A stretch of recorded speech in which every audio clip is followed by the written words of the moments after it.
Folks, we are back. We're at Circuit World here in Blue Ridge. We want to thank Georgia Cancer Specialists and Northside Hospital for this segment. But you are looking at the All-Star Medical Panel. Yes, we have two All-Star panels today. One is political next. Right, that's the next. That's the next up. This is called the Ben and Jerry Show, or Mutt and Jeff or something. Whoa. That's a Vermont thing. Okay.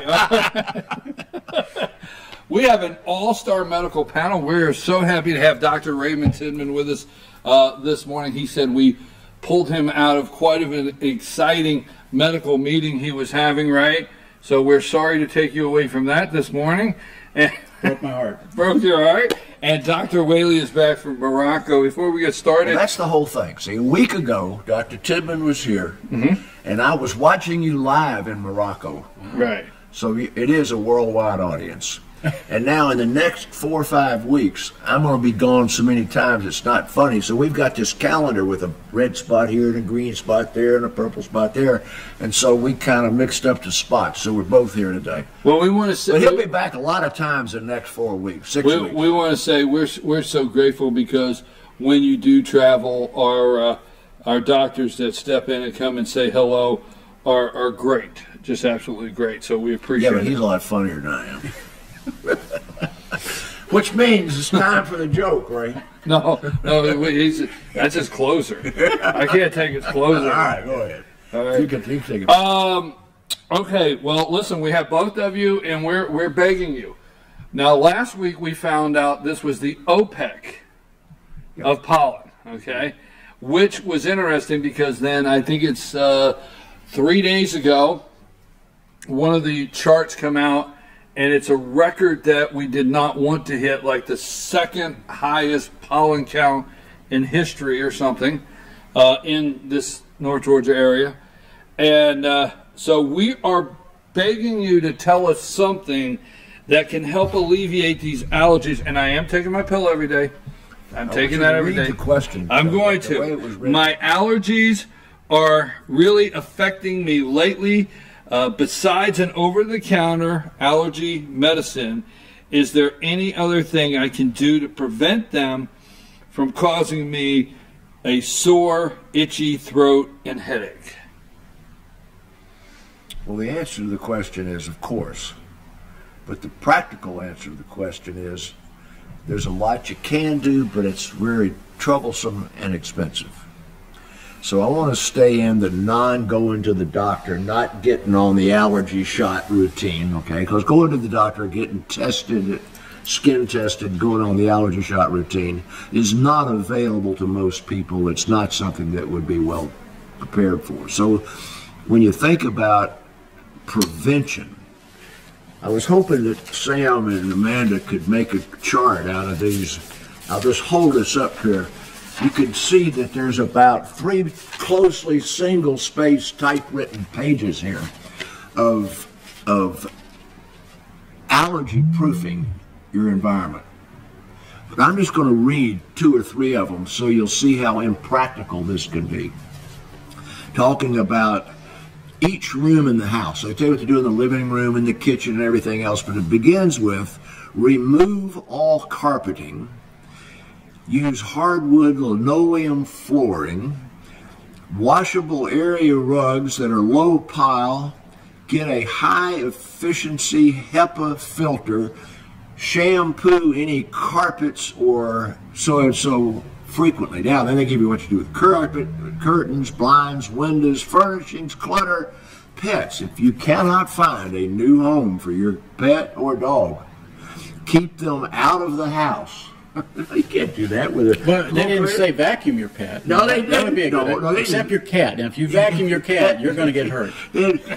Choose an air filter with a HEPA small particle filter. That's just one room. Okay, so to answer your question, there are all manner of things that are sold. Some of the practical ones are, there are covers that you put over your pillow, because as you remember, you shed pounds of stuff into your pillow.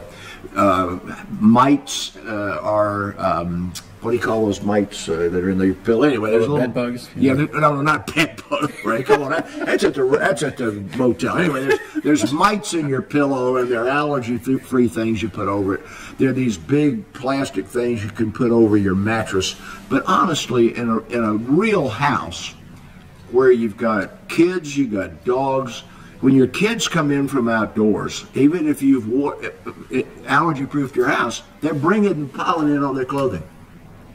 So this period of the year, tree pollens, is going to end in about another 4 weeks. And as it ends, it's going to get worse. Why? I don't really know. Grass. The grass. It's going to do this until blinking October. So you just might as well get used to it. Because after that, after the grasses have all bloomed, then you're going to have the cockroaches, and you're going to have the funguses, and you're going to have the moles, and that's going to be the wet and hot summer, and then that's going to go away, and then you're going to get the ragweed and the yellow fever. So, yellow fever, what is that stuff? Ragweed and, anyway, whatever. Huh? Yeah, something, anyway. So, the question is a serious one, because people, my eyes are red, and I sound terrible, don't I? As long as my car is green, I'm miserable. So, yes, there are things you can do. If you really are,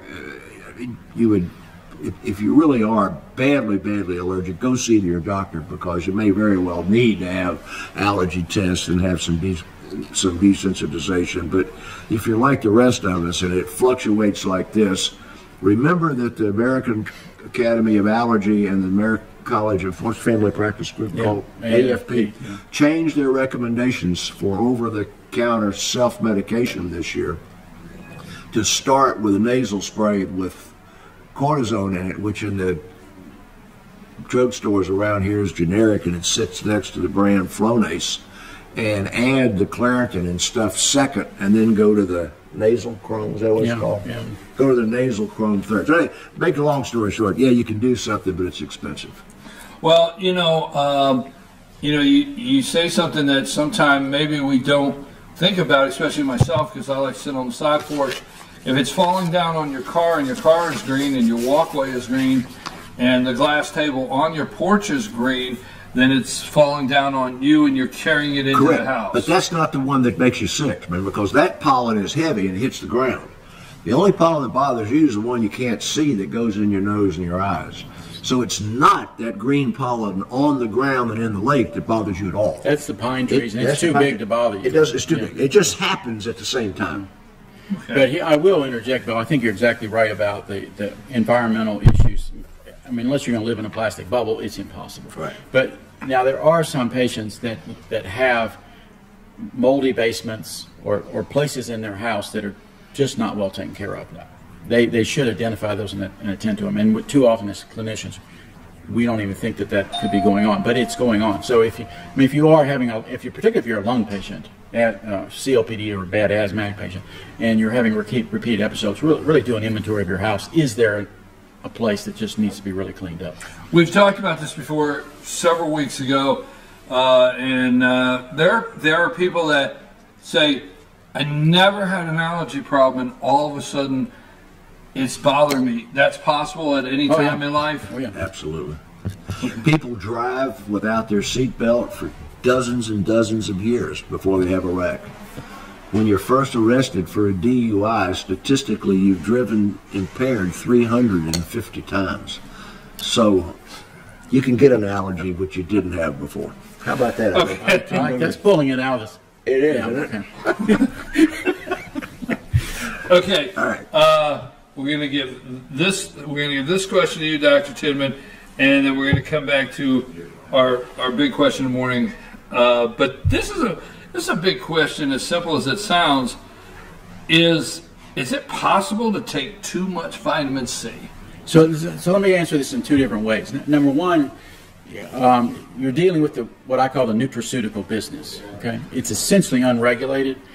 Those folks that are selling that stuff that does not require a doctor's prescription are not looked at until they kill somebody, and then they get looked at really hard.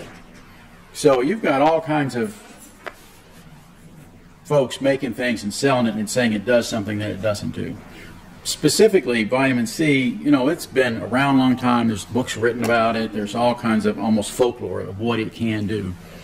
At the end of the day, there's no real good science that it does anything fabulous other than take the right amount and eat plenty of fresh fruits and vegetables. It doesn't cure cancer. It doesn't cure heart disease. It doesn't do any of those things that we can scientifically prove. So can you take too much? I mean, if you gave it to yourself IV, you probably could, but your stomach's pretty good about passing it through. You can eat tons of it and only get a little bit in your bloodstream. You know, other than making expensive urine, I don't think you can take too much. Okay, I'm going to argue with him just a minute. Yeah. Sure. We'll always go to the source. Water-soluble vitamins, vitamin C, can generally be tolerated at high doses, with toxicity only occurring at doses thousands of times the recommended dietary allowance. The exception, vitamin C, which can increase the risk of kidney stones at doses that are only 10 times the recommended daily amount. Now, remember, where did we get vitamin C from? Sailing ships. Expensive urine. Expensive urine. Sailing ships, remember, guys got scurvy. Scurvy. Teeth fell out. They got big old bruises everywhere. And the British learned that Putting the fruit. lime, that's why they're called limeys. Yeah. That limes, which they could get in South America growing on trees, when they brought limes aboard the ships, it eliminated the scurvy. And that's how British got the nickname limeys. Well, it wasn't for 180 years that anybody discovered that the lime and the orange and the grapefruit and everything else included this nutritional thing called ascorbic acid, which is vitamin C. And now, the truth of the matter is the amount of vitamin C you need in your diet every day is very low. And 10 times that amount can be as little as a couple of grams a day. And when you read the nutraceutical business profit stuff like he's talking about the common cold, people are talking about taking 10 grams of vitamin C a day to prevent the cold. Well, if you got conspiracy theory people like we all know who they are, and a big laugh from the expert panel over there, who believes that there's got to be a pill that'll help you lose weight, and another one that'll help your memory and everything else. You can take too much vitamin C. So my recommendation is, if you really bad want to take vitamin C and have a expensive urine, whatever size they're selling at the Walmart or at the Costco or wherever, buy the generic one and just take one pill a day and take what the legit manufacturer says. But if you're getting it off the internet or from some marginal provider, I wouldn't take the drug at all. Well, you know, I like my oranges, I like my grapefruit, and that's my all you vitamin need. C. That's all you need. Eat healthy. You know, that's what I like. Except remember, Sam asked a few weeks ago about that grapefruit interfering with your medications. And then seriously, if you take a whole handful of pharmacy drugs, and I take 10 blood pressure pills a day, you probably ought to just quit eating grapefruit. Makes it a lot simpler. It changes the absorption, the rate of absorption in the blood levels. It can really affect the pharmacokinetics. You know, Stick to orange juice and limes. Yeah, I always wondered. Gin and tonic. I always wondered why you know, blood pressure medicine would say don't take with, you know, grapefruit. Don't eat grapefruit. I always wondered what the significance was, but it's the absorption. The rate of absorption. It changes that. Yeah. Okay, now our next question. Dr. Whaley, you're going to have to read this question yourself. Right. Okay. Because I cannot even. All right, this is a. I really felt sorry for the person who wrote this question, because it's a seriously asked question, and I think somewhere there's misinformation here, and I want to protect our moderator from having to pronounce these big old words. You'll here. understand. My husband was recently diagnosed with a cutaneous leiomyosarcoma. Put that chart up while I'm talking, if you will. He has had a spot on his leg for 4 to 5 years, with the tumor visibly growing over the last year. He is scheduled for surgery to have this removed. We were told the type he has a very low metastasis rate, but I am concerned that they did no imaging of the leg, such as an MRI.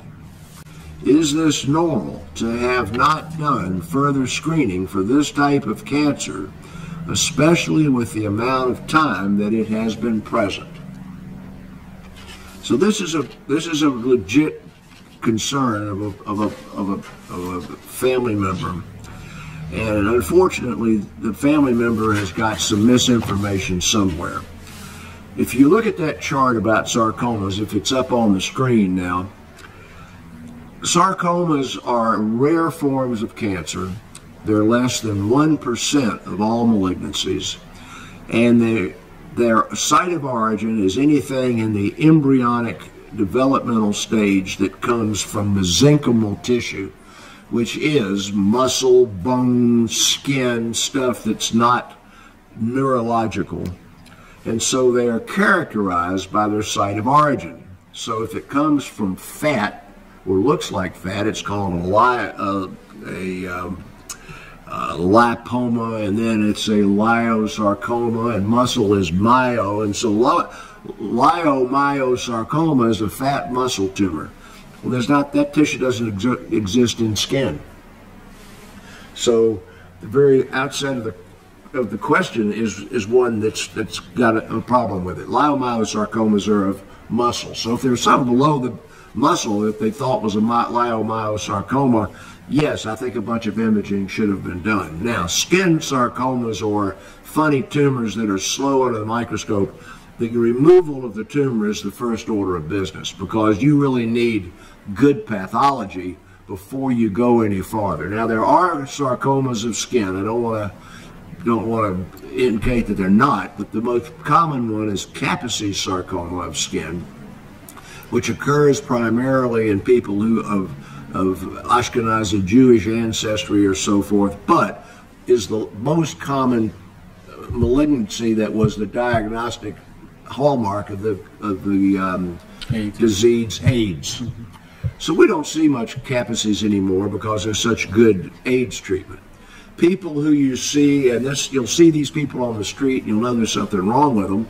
Generally, when they're in their 40s and 50s, they'll have little nodules around the skin of their face or their arms sufficiently to be visible. That's called dermatofibromatosis, and those people can get a skin sarcoma, which is exceedingly rare. And basically that's all the primary sarcomas that occur in skin. So I would say that this slowly growing lesion that has been biopsied, that they have told you has a low mitotic rate and a very small chance of metastasis, the appropriate treatment is going to be wide excision, then good pathology, and if necessary, additional studies. And if I might chime in from the primary care perspective, this gets back to something I talked about, men in healthcare. They're a little bit slower than our female brethren. If you have a lesion that is growing, changing in color and size, or any of the three, get it looked at. And so apparently this thing was happening for a while and it wasn't attended to. And as clinicians, we're kind of appalled at that. But particularly you have to get after the men in your family because they think they get over everything all by themselves. And as we get older, we don't. And so you just need to pay attention to your skin and get something that you're worried about. Just get it looked at. It's easy and quick. For our viewers in Australia, since we've already proven that we're a worldwide audience, there's a statement in Australia that says, "She'll be right, mate." And I went down to Australia in 1976 to look at hospitals for Hospital Corporation of America to purchase. And that concept of "she'll be right, mate" leads to the country of Australia having malignant melanoma diagnosed in advanced stage, lung cancer in advanced stage, and colon cancer in advanced stage instead of in early stage, because a man will cough for a year, lose 20 pounds, and start coughing up blood and continually think, she'll be right, mate, before he says go to the doctor. And that concept that Ray just emphasized is, I saw a guy the other day with a huge tumor in his neck who refused to see a doctor for 8 years. But men, you can't see the backside of your body. When you stand in front of the mirror and you see something on your thigh and it's changing and you ought to go, but you need your wife to look at the backside of your body, or your golf partner, because the whole backside of your body you can't see. And unless you're going in to see your primary care doc every year or two and getting him to take off your shirt and take a look at you, you don't know what's on the back half of your body. So you really have opened up a pretty good line of inquiry here about this business with health care for men. Well, I know, and I want to thank you very much, Dr. Tidman. And I know every time Dr. Tidman's on the show, you stress men's health care, and you continually stress, for men to go to the doctor. Well, that's a man's job. He's the link in primary care. Now he's going to see women too, Yeah. But somebody else is going to tell it. He's doing his job here. Okay, well, now wait a minute. That's 3 questions. We have 3 questions. So we usually give Dr. Whaley an opportunity if there's any current events or anything he would like to close with. But before we do that, No, we're going to end up with a joke. Oh, you want to end with the joke? I want Ray to clean up. All right, so we close with the joke. He's going to get a walk-off homer here. All right, so we're going to switch it up. All right, Dr. Tidman's going to give us our closer with something he may have, a little joke. So there was so much publicity in the closing days of the session about the marijuana, medical marijuana. Okay. And there are big articles in the paper the first of this week about it. I did a lot of research over the weekend about the outcome of the legalization of marijuana in various states. And the CDC published, interestingly, Monday, an analysis in the state of Colorado of the first 1 year of use of marijuana. And they did a survey of the workplace with enough input to be statistically significant. 30% of workers in the age group 18 to 25 have used marijuana in the prior week. In terms of age group, then the numbers begin to fall as you get older, and there were very few over the age of 50. Now, when you get into the fields of employment, greater than 1/3 of restaurant and food workers had used marijuana in the prior week. It was just 30%, which is a little less than 1/3, of workers in the recreation, entertainment, outdoor business had used marijuana in the prior week. And then it began to fall off. In the construction industry, it was about 12%. Now that's a huge number of people in the workforce using marijuana as frequently as once a week. Now, the next part of that is that if you use marijuana infrequently, so let's say once a week, it lowers your ability to make hand-eye coordinated actions and lowers your perception of time, so that the motor vehicle accident rate in industry in Colorado went up in that year. On-the-job injuries went up in that year. Nobody's been able to analyze how many errors were made in pricing TV sets that are going to be sold and making that kind of error. But the point was that when we are arguing for marijuana as an adjunct for health care, I'm its biggest advocate, and we've talked about this for years. But when that slipstream comes around right behind it and talks about legalizing marijuana for recreational use or decriminalizing the use of marijuana, I think you're opening up an area that's just absolutely hazardous and dangerous, and it's It just ain't right. There, I'll stop. I'll chime in because it's such an important topic, and you know we're a couple of old fogies, so bear with us. But you know I have this. Do a show card. I just had old. No, old fogies. Go ahead. But I mean, from a clinician's point of view, life is hard and frequently tragic. And we try our best to get through it, and we try not to have a life story that is a tragedy. Okay? Given that, why do you want to make yourself stupid? I mean, it just doesn't jive. It doesn't make sense. I mean, you really need to use all of your brain and all of your noodle to get through this. And so I'm not fond of the idea of helping people get stupid. I like going to school, going to college, learning things, listening to things. That's what we're trying to do here. So that's my thumbnail. Yeah, you joke, Ray. Yes. Wait a minute. No, I'm not helping people get. That's exactly why right. push it along. All right. Yeah. All right. So, All right, now everybody, pay attention.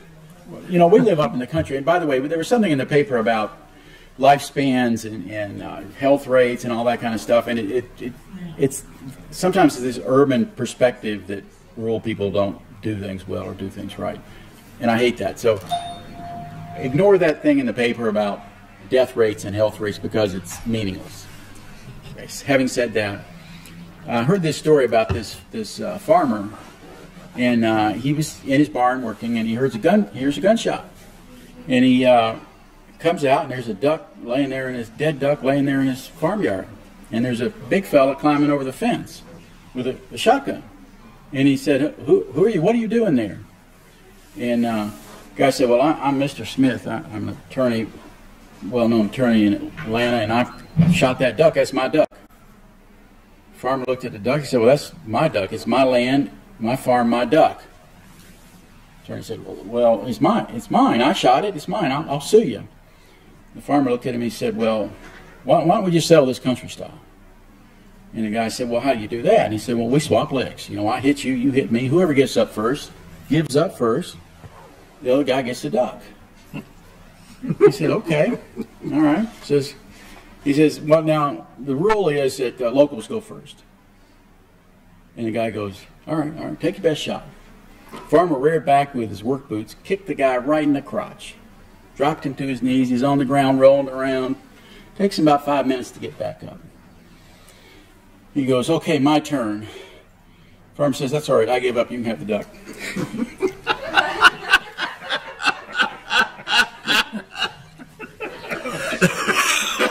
Duck wasn't that important, man.